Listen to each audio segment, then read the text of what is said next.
We're going to study today yung book ni Micah, particular in chapter 6. And as we study yung Micah chapter 6, bibigyan ko kayo ng setting na meron sa chapter na yun. It's a courtroom setting.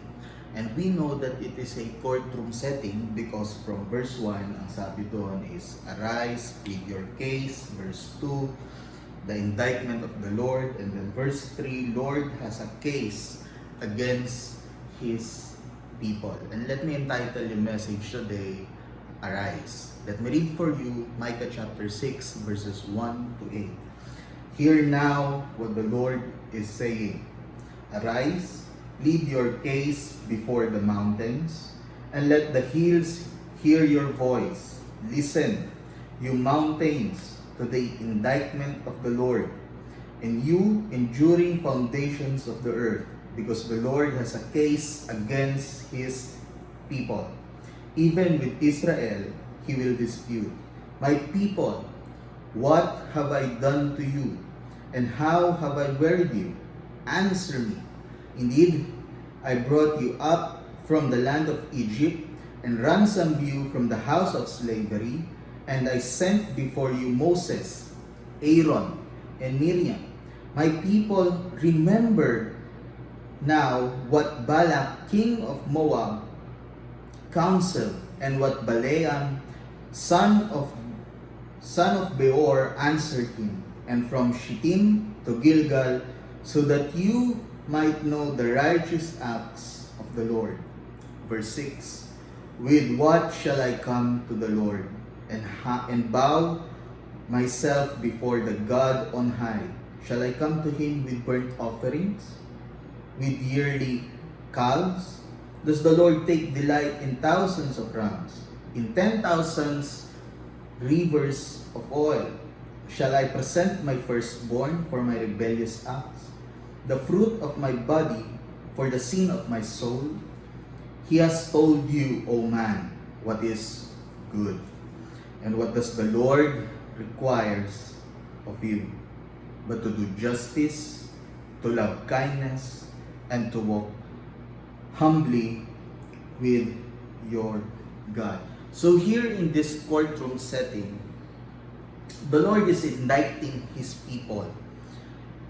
In a sense, we can say that God here is the prosecutor. The people are responding under the conviction, and yung prophet, si Micah, siya naman yung lawyer para dun sa plaintiff. Now, from verse 1 to 2, makikita natin yung issue ni God. People of Israel have forgotten their commitment, their covenant with God. That's why God is putting Israel in trial. Yung covenant na meron si God at yung Israel ay dapat yung Israel, wala siyang ibang dapat na sambahin na Diyos maliban sa Diyos na nagtubos sa kanila at Diyos na nagligtas sa kanila. Kaya lang ang Israel ay patuloy na tinatalikuran yung kanilang commitment and covenant kay God. Kaya naman si God, meron siyang case na ibibring para sa bayan ng Israel. They have forsaken God. They have forsaken the ways of God na dapat nilang kanilang ginagawa. Moreover, kinalimutan nila na ang Diyos na kanilang dapat sundin lang at sambahin, walang iba kundi yung Diyos at totoo at nag-iisang Diyos. They have worshipped different gods during this time. In Micah chapter 6 verse 1, ang sinabi, hear now what the Lord is saying. Arise, plead your case before the mountains, and let the hills hear your voice. So here, the Lord is bringing up a case against yung people niya, against Israel, because they did not follow and obey and embrace yung covenant na meron ang Diyos at yung bayan ng Israel. In Deuteronomy chapter 6 verse 4 to 6, Hear, O Israel, the Lord your God is one. You shall love the Lord with all your heart, with all your soul, and with all your might. These words which concerning about you shall be put to your heart. Ito yung dapat na kanilang ginagawa. Na wala silang ibang Diyos na sasambahin maliban sa Diyos ng Israel. Kaya lang sa pagdating at paglipas ng panahon, nakakalimot at tinalikuran ng bayan ng Israel yung kanilang covenant kay God. Sumamba sila sa iba't iba at napakaraming Diyos. Kaya nga sa case na present ni God sa kanila, dala niya yung witnesses niya. And what is His witnesses? Yung mountains and yung hills. Why? Because yung mountains and hills were present when God had given Israelites yung 10 commandments na siyang susundin ng mga tao or ng people ni God. Sila din yung witnesses sa lahat ng ginawa, maging sa covenant na ginawa ni God sa kanila at yung return na promise and commitment ng Israel sa kanila. So here, makikita natin in verse 2, listen you mountains to the indictment of the Lord and you enduring foundations of the earth, because the Lord has a case against His people. Even with Israel, He will dispute. Yung bayan ng Israel, they were rampant on social corruption. They were rampant on outward religious activities that even the leaders and the prophets of Israel have deceived its own people to gain some. And here, yung impending judgment ni God para sa bayan ng Israel ay ibibigay. You see, God is consistent. Consistent si God sa pag-judge sa sin. But consistent din siya in His faithfulness to fulfill yung promise niya sa bayan ng Israel.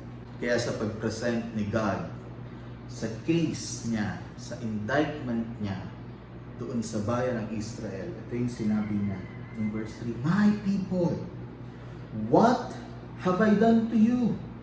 And how have I worried you? Answer me."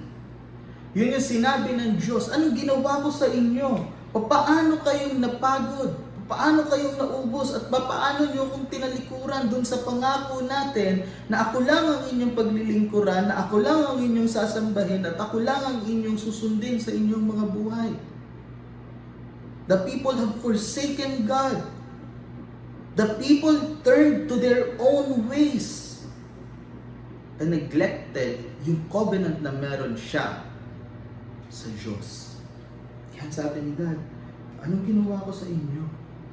What have I done on you? What have I done to you?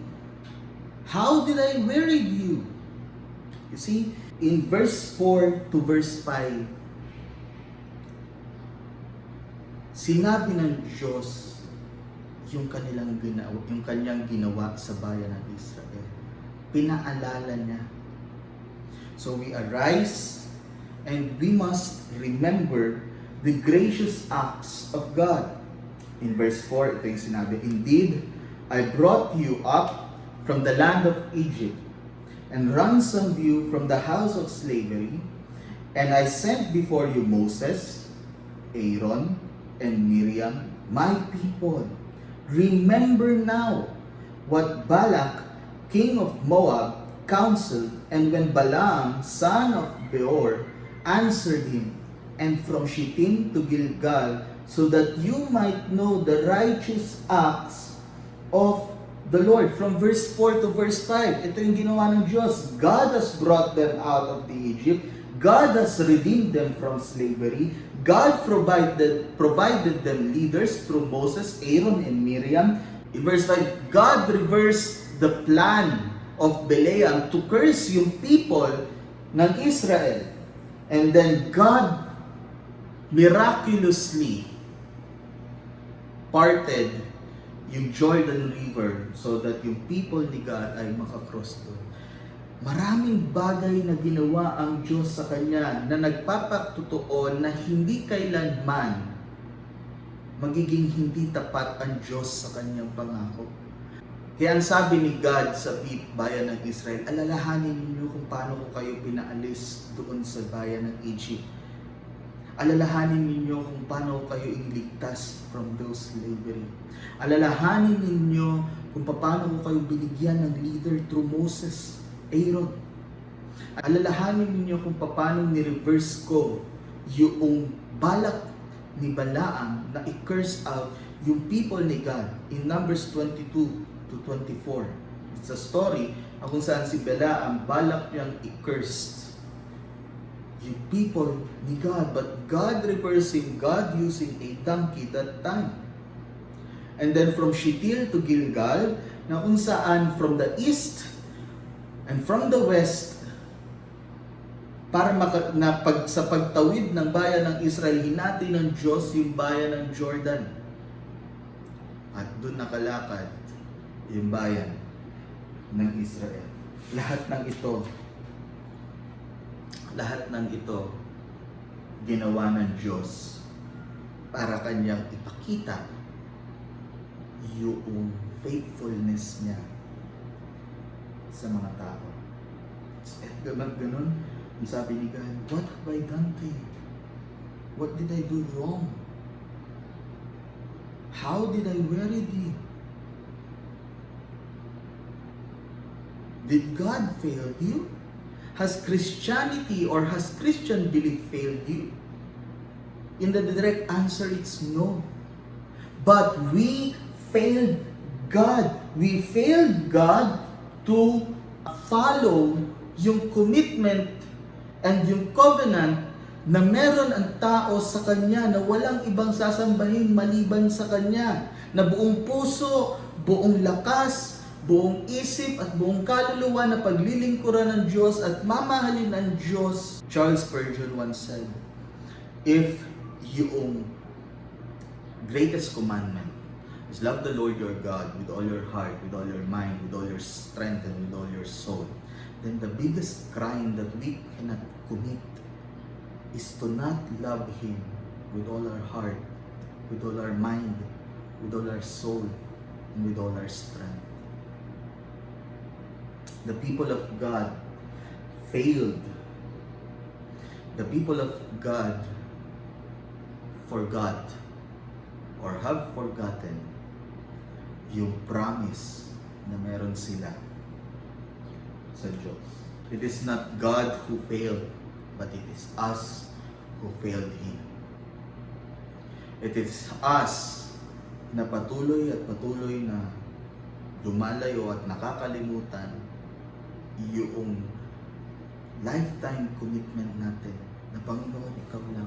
Na Panginoon, sa'yo lang ako sasamba at ikaw lang ang paglilingkuran ko. But in spite dun sa appeal ni God para sa kanyang tao, ang response ng tao, ng person under conviction of the case that has been presented and being indicted to them, ang sabi nila, with what shall I come to the Lord and bow myself before the God on high? Shall I come to Him with burnt offerings? Does the Lord take delight in thousands of ram, in 10,000 rivers of oil? Shall I present my firstborn for my rebellious act, the fruit of my body for the sin of my soul? In other words, people of God was trying to bribe God para mapawi yung galit ng Diyos sa kanila. Sabi na, Panginoon, matutuwa ka ba? Matutuwa ka ba kapag nagbigay ako ng burnt offering? Matutuwa ka ba kapag nagbigay ako ng 1-year-old na calf? Matutuwa ka ba kapag binigyan kita ng 10,000 ram? Or 1,000 ram? Or kaya naman rivers of oil? Lord, paano kapag binigay ko sa iyo yung kaisa-isa kong anak? Take note, this all, o lahat ng sinabi dito, practices na nila ito na siyang ginagawa ng bayan ng Israel. So, people of Israel are so corrupted, are so far away from God, they thought that doing outward activities will appease God of His anger. Hindi ba't maraming taong ganon? Na gumagawa sila ng outward activities, outward religious activities, thinking na baka sakali dito matuwa ang Diyos. These offerings have been done by the people of God. Nagawa na nila ito at patuloy nilang ginagawa at patuloy nilang practice. But yung indictment sa kanila ni God, it is more than yung outward religious activities. Rather than, ang target ni God sa kanila is their inner life, their inner being. For it is useless to appease God with our outward religious activities, and our inside or inner being is rotting inside. The people of God are so spiritually blinded that they tried to offer everything. Burnt offerings, calves, rams, oils, even their own fruit or their own child, except for one thing, their heart. He has told you, O man, what is good.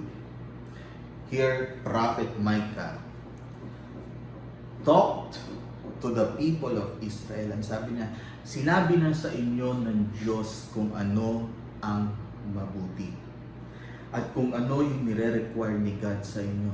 It is to do justice, to love kindness, and to walk humbly before God. Si Micah here summarized the whole Decalogue, meaning 10 commandments that relates vertical and horizontal, things that relates to God and things that relates to man, into 3 things. Justice, loving kindness, and humility.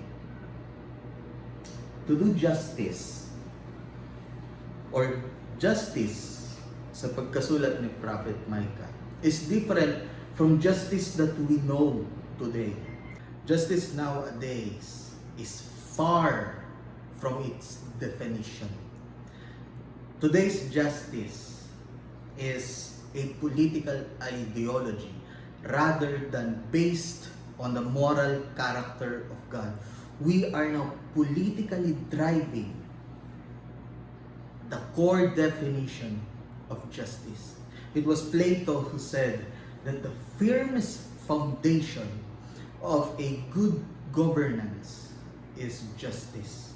The Greeks did not anchor much, o hindi nila sobrang pinaghawakan yung justice. They thought about wisdom, about mercy, about love, about character. But yung justice, it was the Hebrews who brought them the meaning of justice. I am the Lord your God. Redemption. Therefore, there will be no other gods before me. Justice is the core of one's character. Be careful how we look at history. Because where the absence of justice is, the nation and the people will be gone and perish. But what have the people of God and the people nowadays have done to justice? Justice have been distorted. And instead of doing what is right and doing what is good, we have resort to violence and we have resort to evil. In warfare alone, these are the numbers of the total deaths around the world. From 18th century to 20th century. On 18th century, there were 2.5 million deaths. On the 19th century, there were 70 million deaths. It was also on the 19th century na mayroong isang philosopher na ang pangalan is Friedrich Nietzsche, whose father was a pastor, whose 2 grandparents were in the ministry, yet he became an atheist and a hero for some philosophers. Siya rin yung nagpasikat ng statement at sabi niya, God is dead and we have killed Him. at yung sword ng philosophy has thrusted towards dun sa faith and belief. Nietzsche also predicted that since 19th century, God is dead and they have killed God. 20th century will be the bloodiest century of all. Do you know how many deaths in total within the 20th century? 172 million deaths in warfare alone. Recently, I rewatched a film, yung Schindler's List. At ito yung patungkol dun sa pag-rescue sa mga Jews during the time of Holocaust. But during the time of Holocaust in Auschwitz, meron tinatawag na gassing chambers. At ginagawa ito to mass execute hundreds and thousands, even millions of people. Ilalagay nila yung mga tao dun sa isang chamber or gas vans, ilalak nila yung pinto, isasara nila yung mga bintana, ilalak ito, at merong mga tubes na kung saan dun lalabas yung gas, at kapag nasobrahan ang tao dito, lahat sila mamamatay. Imagine if thinking natin, if God is dead and we have killed Him, and this will happen if we forsake God and play as God. Is this how degenerate people's minds can get? Is this how wicked people can think? That instead of doing what is good, instead of doing what is right, we resort to violence and we resort to evil. Kaya si Micah, ang sabi niya, alam ninyo, bayan ng Israel, ang dapat niyong gawin. God is not looking for something which is outward. Ang sabi ni Jesus sa mga Pharisees, para kayong mga lapidar. Or para kayong mga lapidar.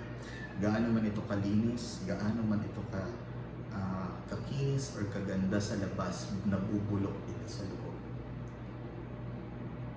God wants to deal the people of Israel and strike their hearts and remember their covenant to God. Pero ang sinasabi ng bayan ng Israel, baka naman pwede sa pamamagitan ng outward activities or outward religious activities. The prophet Micah tells them, no, you know what is good, and what the good thing that the Lord requires to you first is to do justice.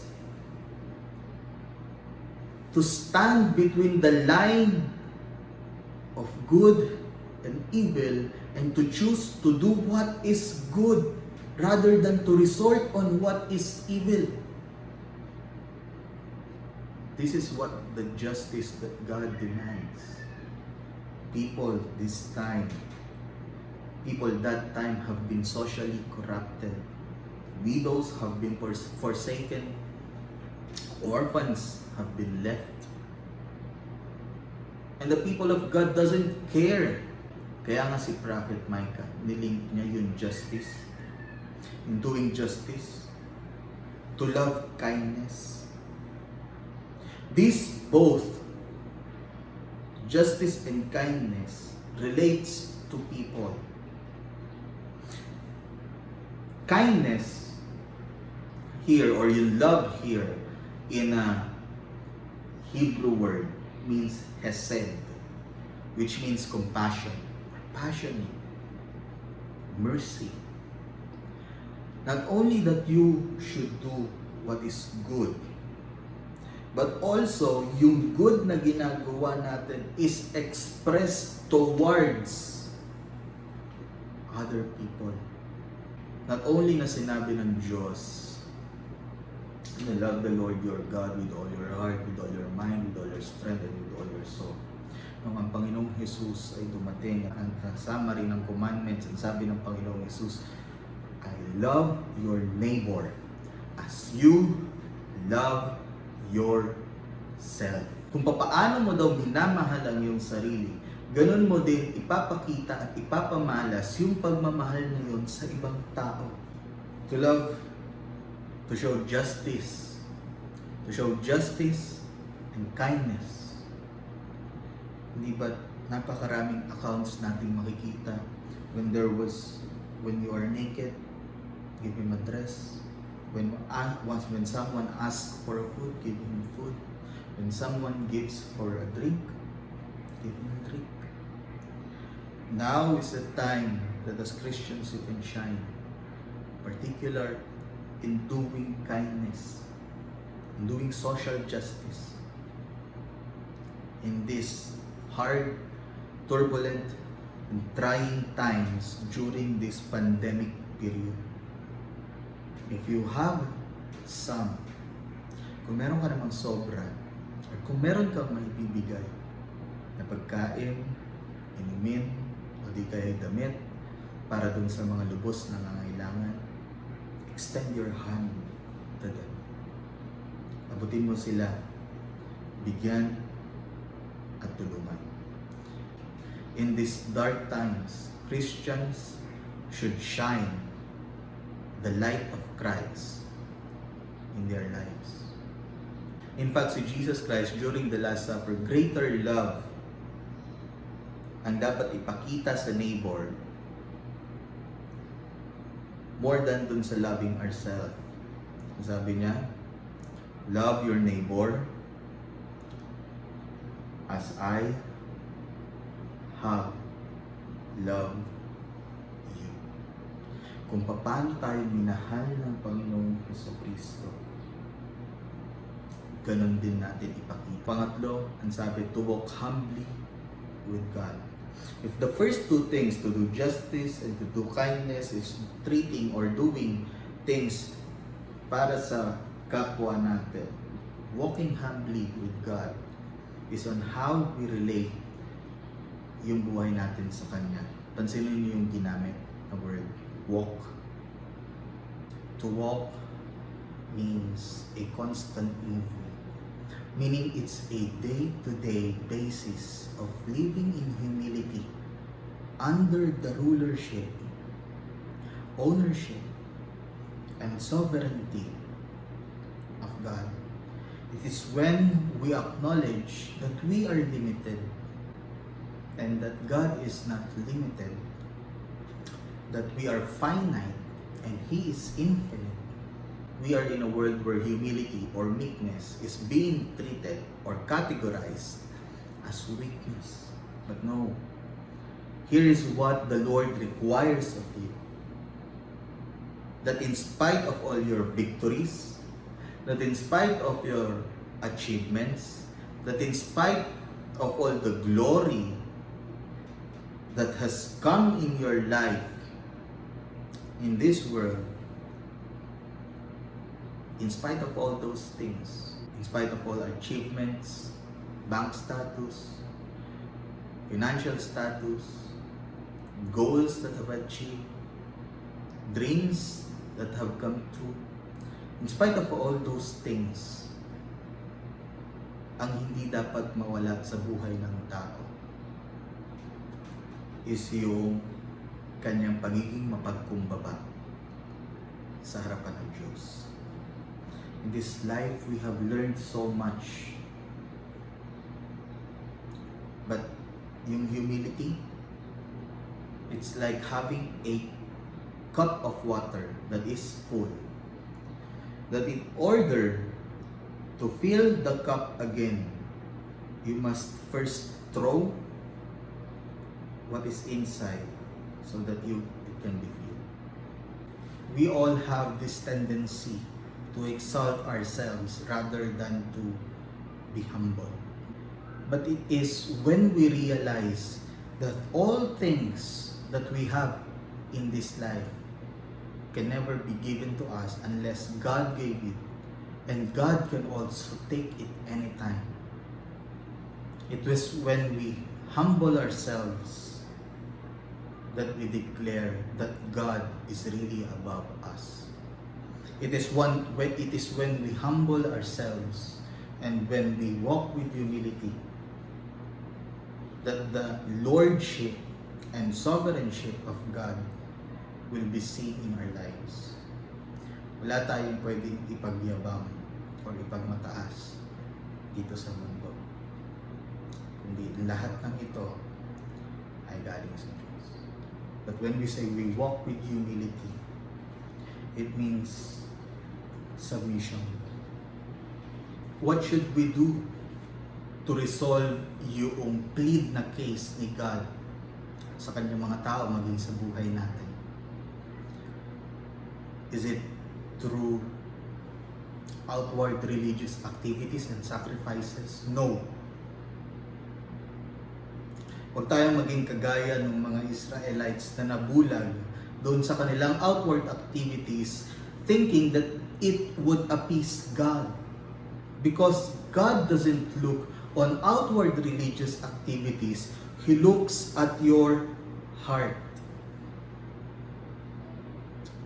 Alam niyo ba yung DNA, kapag ni-stretch siya, around 3 to 5 centimeters or it could go up to 3 meters.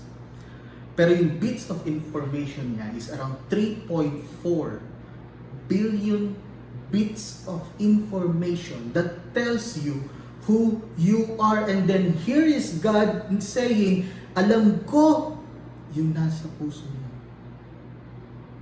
No medical science can say they know what we are thinking.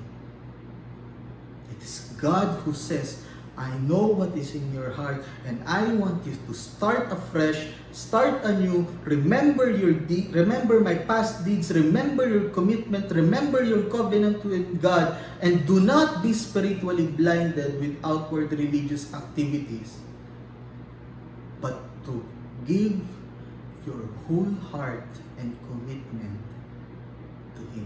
Ang problema ng bayan ng Israel, hindi naman yung kanilang ginagawa.